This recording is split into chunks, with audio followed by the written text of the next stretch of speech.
John Constantine, a Hellblazer podcast.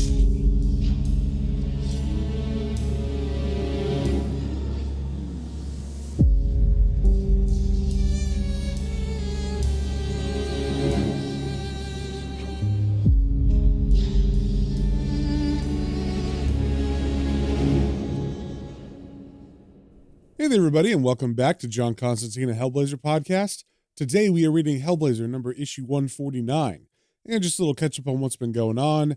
John is in prison in America, and he has been doing his best to take over the place. In the first issue, he got the lay of the land from a black man named Trailer, who kind of ran his own gang.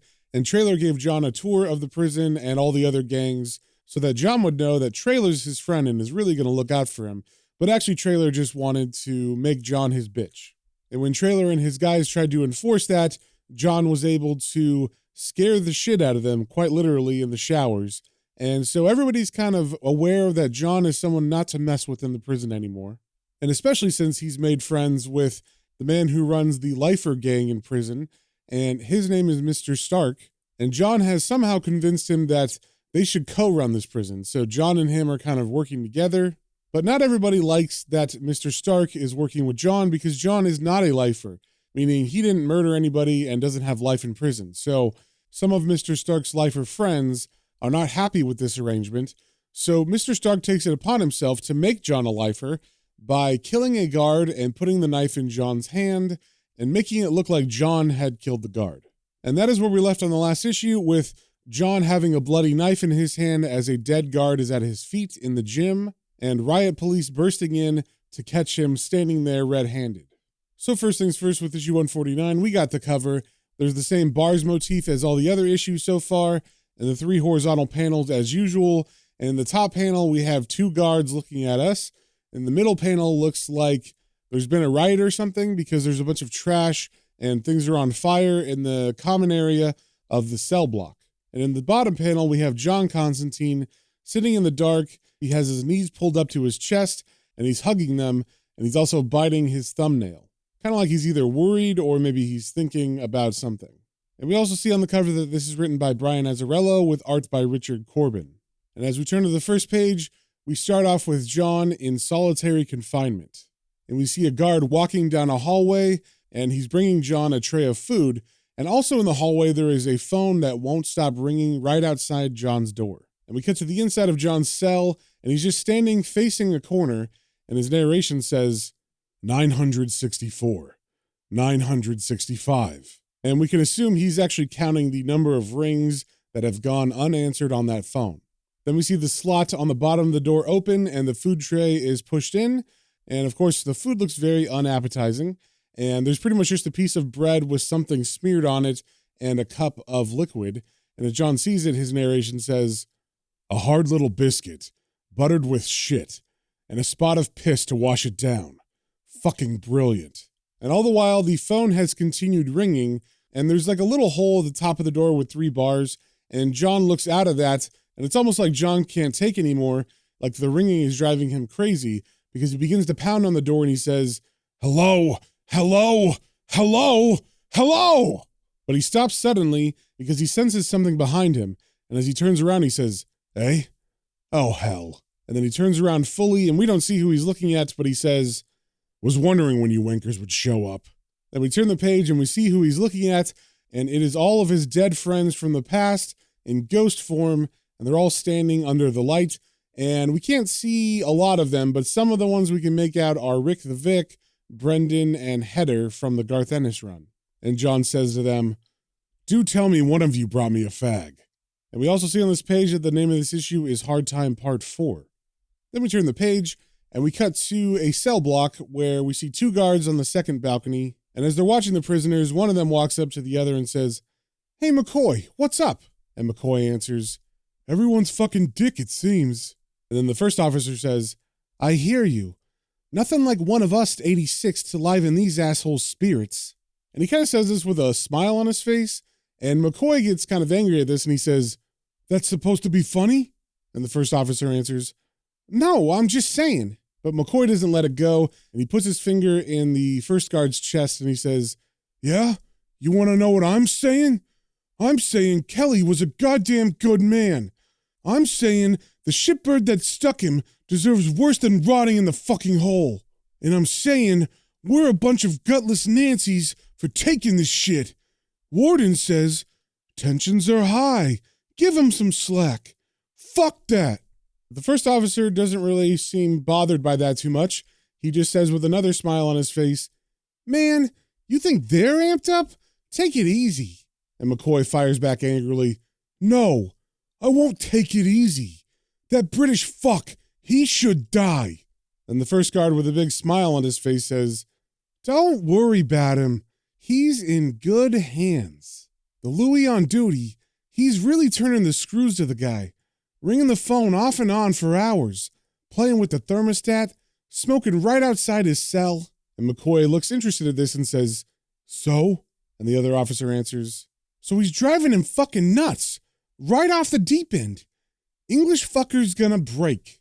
And there's something interesting in the art here. As the two men are talking, in the background, we see there's some sort of smudge on the wall behind them. And at first you just think it's, normal background, detail. But then it zooms in on the smudge as they're talking, it definitely has some significance. And once it gets super close, you can kind of see it looks somewhat like a thumbprint. Then we turn the page and we cut back to John in his cell, and the ghosts are now kind of surrounding him as John is in the center of the room, and John is saying to them, "Well, well, well. The gang's all here. All me fuck-ups come to see me fucked up. Right. Who wants to be the first to say, 'I told you so'? Come on, then. Don't be shy." And as John says this, he's got a big smile on his face, but then in the next panel, it's almost like he breaks because his smile goes away, and he's got a look of anguish on his face as he says, "How about me? I told you so. That's right. I told you." And then he tears at his hair, and he continues saying, "Well, maybe not in so many words, but every one of you knew. Every one of you knew that I knew I'd get mine in the end." And then he lashes out at the door, beating it as he yells, "Give us a fucking cigarette!" And it seems like maybe he's yelling that to the guard, but there's no response. So he turns around and he sees the ghosts are still there, and he seems to have calmed down a bit because he says, "Still here? That's McCurse, isn't it? I remember you all. Just can't let you go. Well, bullocks to that. So, unless you've got a fag for me, ghosties, piss the fuck off." And as John says each of those words, he closes his eyes tighter, and then when he says off, he opens them, and all of his friends are gone, and all that's left is one ghost who we don't recognize. We have not seen this person before, but this is the ghost of a man, and his bottom jaw is blown off, and so is the back of his head, so we can kind of assume this man sustained a shotgun blast to the head. And as John stares at this ghost, he looks at him and then sarcastically says, "What? Blow your damn ears off too?" Because this ghost did not piss off like the other ones did. Then we turn the page, and we cut back to the common area of the cell block again, and we see two men sitting in fold-out chairs, and one of them is reading a newspaper, not doing anything to anybody, and the other man sitting in a folding chair stands up, and he picks up the chair, folds it, and then he proceeds to strike the man who is sitting and reading with his folded chair. And this starts a big fight between, rival gangs. So we see the two guards, McCoy and the other one, run down and try to break this up. And then from above, we see that Buzz, the right-hand man of Mr. Stark, is watching all this from a balcony. And then he turns around and goes back into Mr. Stark's office/cell. And as he goes through the curtain door, he says, "Damn, I swear to God, some bitches get worked up over the silliest shit." And he's just being casual, kind of having a laugh at this. But we can see Stark is very angry as he turns around and he says, "What's that supposed to mean? You got a bone with me?" And Buzz is confused and he says, "What? No, I wasn't talking about you, boss." But a very manic-looking Mr. Stark says, "No, Buzz? Well, it seems everybody else is." And Buzz asks, kind of confused, "Like who?" And Stark replies, "Everybody. Don't play stupid with me. I know. You tell those fucks I'm on the top of this shit heap. Understand?" And then we get a panel that's a close-up on Mr. Stark's face, and someone off panel who we're supposed to assume is Buzz says, "You gotta be a man. You want to be on top, bitch." But from the way the panel's composed, we can tell that this is in Mr. Stark's head, and that Buzz would never actually say that. And with very wide eyes, because he can't believe Buzz said that, he turns to Buzz and he says, "What'd you say?" And Buzz, who's confused and kind of scared now, says, "I said, ain't nobody making no play, Stark. Relax." And as he says this, we can see in the background on the wall, there is another one of those smudges. And once again, we get a close-up of that smudge as Buzz says, "Relax." Then we turn the page and we cut back to John's cell, where we see the guard is taunting John by smoking in front of his bars. And I should say John's door is a solid steel door like all of solitary confinement, but there is a little rectangle hole with 2 bars in it that the guard can blow the smoke in and John can kind of stand at and watch him. So as the guard smokes and blows it in John's face, John says, "Come on, Constable, give us a puff." And the guard asks, "Us?" And then he looks inside the door and says, "You got a friend in there with you, England? That who you been babbling at? All I see is you." And then John moves away from the door and he says, "Fucking git. Thinks I'm off me rocker." And then he turns to look at the ghost who's still standing there and he says, "Thanks for backing me up. Not that you really can string a sentence together anymore, but a gurgle or two would have been nice." Then we see the ghost hold out a pad of paper and a pencil, and John says, "What's that? Get that on the other side then." Ha! I've been wrong about the old sod. He does have a keen sense of humor. Then we see the ghost write something, and he holds it out to John, and the pad now says, "I'm sorry for what happened." And John says, "You're sorry? Well, apology fucking accepted." And then John goes back up to the bars where the guard is no longer there, and he yells out, "You can let me out now, mate. Everything's cleared up." But of course, there's no response, and then the ghost walks over to John and taps him on the back with the pencil and shows him the pad once again, and John says, "Hey, what's this?" "I think so." "Well, I have news for you, Sonny Jim. I'm responsible for a lot of nastiness in my life. But what happened to you?" And then the ghost cuts him off because he's written "bastard" in all caps and an exclamation mark, because I guess John is not taking responsibility for whatever happened to this guy. And then he looks very seriously at the notepad and the ghost, and as he reads it, he says, "You ain't seen nothing yet, Squire." Then we cut back to the cell of Mr. Stark and Buzz has his hands up like he's trying to calm the situation down, and he says, "Listen, Ray, you gotta get a grip." And Mr. Stark turns from him and makes a tight fist and says, "Oh, I got a grip, Buzz. I hold this place by the fucking balls, and I ain't letting go. You want it? You'll have to pry it out of my dead fingers." Then we get a panel where obviously Buzz is not saying this, but we do see words that Mr. Stark is hearing, and it's saying, "Yeah? Well, that should be easy. Once I tell the bulls it was you that killed Kelly." So to what he just heard in his head, Mr. Stark turns around and asks, "Huh?" And Buzz, who's really confused, says, "Look, you want a war with some other crew? I say fine. Let's do it. Just give the goddamn word." And then he gets closer to Mr. Stark and he says, "Give the word." And in this panel, we see that smudge again on the wall behind them. And Mr. Stark puts his hand on his head like he's tired or something, and he says, "Jesus, Buzz, slow down. We gotta play this smart. I don't know what I want." Then Mr. Stark hears Buzz's voice in his head again say, "I know what you want. Hell, we all know. You can't think about anything else. You're fucking aching to taste that fat dick in your mouth, aren't you? Everybody knows, Stark. You're queer for England." And as he moves his hand from his face, we see his eyes are extremely wide and bloodshot, and without any warning, Mr. Stark turns around and begins choking Buzz. And Buzz, of course, was not prepared for this, so he's totally taken by surprise, and Mr. Stark basically just drags him around the room, choking him as Buzz fights back.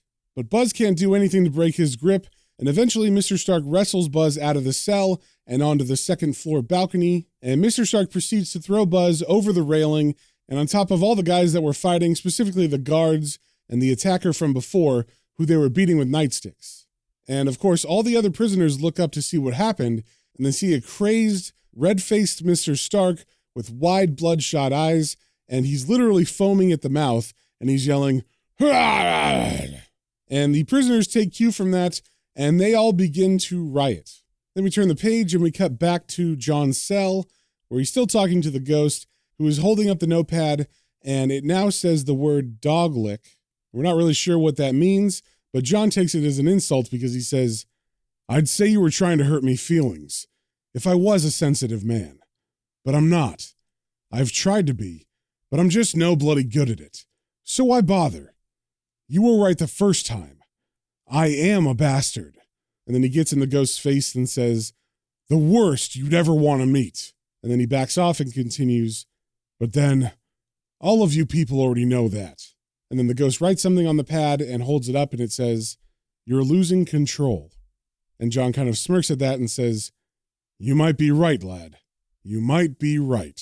And if I am, I won't be doing it alone." And the last bit of what he said is actually some narration over some panels where we see John at night, and he's walking around the prison, and he's leaving smudges of ash from his thumbprint all over the place. And specifically, we see him in Trailer's cell, who was the man who showed John around the prison the first day he was there. And we see John put a smudge of an ash thumbprint on the wall next to Trailer's posters of nude ladies. So now we kind of understand what's been going on with those thumbprints. Every time we see one of them, we notice people acting out of character and specifically like they're kind of going crazy. So it seems John used some kind of magic, preemptively doing this before he got thrown in solitary confinement. So we hold on that thumbprint next to the poster at nighttime, and then as we turn the page, that same panel turns to light, so it's daytime, and we hear some gross mouth noises, and we don't know exactly what's going on, but then we hear Trailer say, "You puke on me, Candy? I'll beat you silly." And apparently this is the exact same moment that Mr. Stark has thrown Buzz over the balcony, because Trailer looks up and he sees a bunch of people running past the cell as he finishes sexually assaulting Candy. And he sees one of the guys he knows named Boxer, who we've met before, because Boxer was one of the men who told Mr. Stark one of the stories about John. And as Trailer sees him, he says, "What the fuck?" And then he leans out of his cell and he yells after everybody running by, "Yo, Boxer." And Boxer stops and turns around, but Boxer does not see Trailer. He sees a very buxom, naked black woman who looks a lot like the picture that was on Trailer's wall. In fact, all the men around the area see Trailer as this naked woman, and Trailer as this naked woman says to Boxer, "Sup, man?" And Boxer is just stopped in his tracks, wide eyes, can't believe what he's seeing, and he says, "Sweet motherfuck." And Trailer's confused, but of course, Boxer doesn't see him. He sees a naked woman trying to seduce him, who says, "What you looking at?" And Boxer answers, "You, baby, you." And then Boxer and all the men, including Candy, surround Trailer, who they see as this naked woman, and they begin groping her and push her to the ground. And we're cutting back and forth between what they're seeing, which is the naked woman, and what is really happening, which is them grabbing and pushing Trailer down to the ground as he yells, "No!" Then we cut to John in his cell, and it looks like maybe he was crying in a corner, but that is not the case, because as he looks up, it's almost like everything is going to plan, like as if he can see everything going on in the prison that's happening, where everybody's freaking out and going crazy and seeing things. And he looks up at us directly with a wide-eyed, crazy smile. Then we turn the page and we cut to the command center inside the cell block, where we see the guards are kind of freaking out now that this riot has started. And one of them is using the microphone to say, "This is Code Red. Repeat, Code Red." Then we cut to an officer inside that command center talking on a walkie-talkie, and he's saying, "Just secure the fucking perimeter, you hear me? Send no backup." But right as he says that, we see him look over to his right like he sees something, and he says, "For God's sake, they've got the keys! They've got the keys!" Then we turn the page, and we cut back to John in his cell, and he is urinating in the floor drain, and as he finishes taking a leak, then we see his cell door open, and no guards come in, but a bunch of prisoners rush in because they have the keys. And over these panels, John's narration says, "I've heard said, now, this is from folks who've done it, mind you, that the second day is the worst of all. That's when the nick fits really kick in, when the real pain starts. Not that I'll ever know." And he's saying that because all the prisoners that have run in are holding up cigarettes, and they are all packed in tight, like there is no room to move. They're all just holding out cigarettes to John as if they're paying tribute to him. And one of them has actually put a cigarette in his mouth, and they are lighting it for him. And John has this look on his face like everything is right with the world, and he is king of this castle. And that, my friends, is the end of the issue. So if you guys have any comments, questions, or suggestions, you can email me at planestrains and comicbooks, all one word, at gmail.com, and we will see you on the next one.